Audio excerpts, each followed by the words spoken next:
All right, hello everyone, it's Silver Kyle, and today we're going to be talking about all the books that I read in February 2023. So we have 3 novels here, and if I read 3 novels every month for the rest of the year, I'll be happy, but I would much prefer it to be 4 and sometimes 5, and anything over 5 would definitely just be gravy at that point in time. But either way, a good stack of books here that I really enjoyed. So let's dive into the first one, which is Jane Harper's Exiles. Now, this is the third novel in the Aaron Falk series, but I didn't know about that until after I was done the book, so you could totally go into this having not read the previous 2 installments, which is always good. And I loved this book. I read this with a friend. We both read it within 4 days because we just absolutely devoured it and we loved it.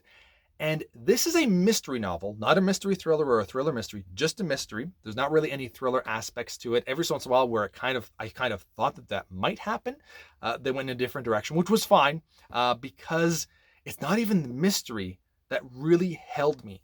It was the relationships of everyone in here. So Aaron Falk goes over to visit his best friend and his wife, and he's the godfather of their child, and he's there for a christening, I believe, some religious thing.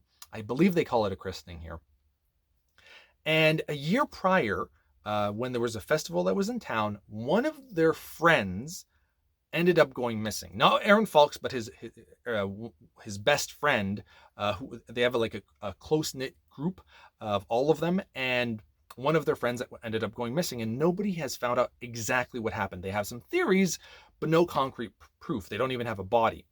So that's kind of at the forefront, but a lot of times you'll end up getting just a slice of life into Aaron's life along with his best friend and that group of friends, and seeing how they interact and getting Aaron Falk's observations. And Aaron Falk himself is a financial investigator, so he deals with a different kind of law, but he's really good at looking at people. And Jane Harper did such a great job at diving into what Aaron Falk is seeing with them, and judging by, okay, I think that they're lying here, or they're holding something back, and they're nervous. The descriptions that they had for all of them, and the social norms and their facial mannerisms was speaking volumes to Aaron Falk, and he translates that to us. And I really enjoyed this book. I give 4 stars. I do have an actual review of it if you want to check it out in the links below. And I will be reviewing these other 2 books as well. But either way, Exiles was absolutely fantastic. Now, another novel that I loved reading, because I haven't read a fantasy novel in the longest time. In the last few years, I would say, maybe in the past 10 years, other than Lord of the Rings, I've pretty much stuck to just mystery novels or thriller novels. And diving back into a fantasy world like this was just a blast. So this is Justice of the Kings. It came out last year.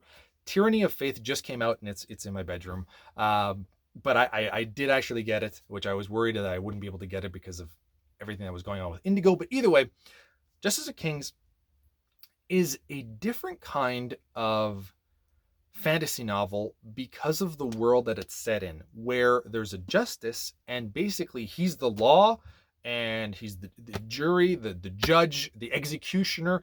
If he decides that somebody is guilty of something, he can kill them right on the spot, and nobody can really say anything. And what I liked about it, though, was the lore of this world, where everything has to do with a justice going around into the towns to making sure that they're following the law, and they have ledgers, and they bring out a book and to make sure, okay, this is what I did, and I punished this person for this.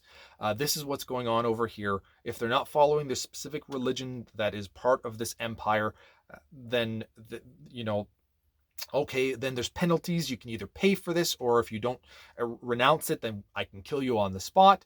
And everybody really respects and is afraid of a justice when they come in town. So if they're following the law, seeing the justice is a good thing. And the people that aren't are either terrified of him or are trying to avoid him as much as possible. I loved this book. And the only thing that I would kind of say that I didn't enjoy is the main character is in a first person perspective, and she kind of gives you her recounting, and it's essentially her diary. And a lot of times when it's a diary, I'm like, okay, well, that character's safe. So I never really enjoy that. I don't want to know that any character is safe. Not saying that, I mean, there are ways around that you can still have a character die essentially and still have a diary of them, which is possible. I doubt that that's the case, but either way, I And her character, she's I think 19 years old, and the way that Richard Swan wrote her, she seemed very childish and she seemed very emotional. And while she is dealing with things that are extreme, I thought it was a little bit too much. And the other thing too is that the other characters, the Justice and who's the other characters that they have in here? There's a few other male characters that were just very angry all the time, and I get that, but it was hard for me to like them. However, the ending of this book was incredible, and I cannot wait to see where they dive into going further. The magic system is also pretty darn good in this book too. So I'm very much enjoying it. There are a few negatives more so with the characters, but near the end, things were starting to get a little bit better. And last but not least is Hellbent. So I started reading this, and then it got to a middle section, and I just said, okay, I want to dive into fantasy. I finished Justice of Kings, and then I went back to this, because I was loving the beginning of Hellbent. This is the sequel to Ninth House by Leigh Bardugo. I will be doing a review for both of these books here. But I loved the beginning because it was such a better version of Ninth House, where the remaining characters that have survived are working so well together in unity, and they've progressed so much in terms of their characters compared to the first book, because they've grown so much and they've taken on leader roles and they're just doing things on their own. I loved it, and the aspect of what they want to do in Hellbent is phenomenal. But then they got to like the middle section, which is like the whole point of the book, and it was a long chapter and I just couldn't finish it. I took a break, came back to it, finished that section, and then afterwards it just blew me away. This is by far better than Ninth House. I loved Hellbent. This is exactly kind of what I wanted from Ninth House, I think.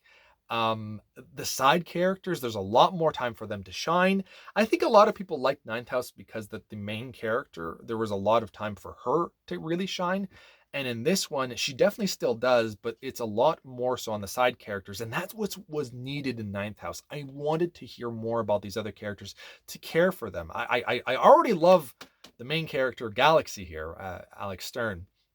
But I wanted to hear more about the other characters, and we really got to flesh them out in this one. And now with the side characters, I cannot wait to see what's going to happen with this. I think that it did take a few years before Hellbent was released, and I've heard that they at least want to do, Leigh Bardugo wants to do at least 3, potentially 5 books. I've heard different things all around, but either way, I cannot wait to see where they go from here, because they had a purpose at the end of Ninth House. Ninth House was very much of a cliffhanger of this is what we're going to go do.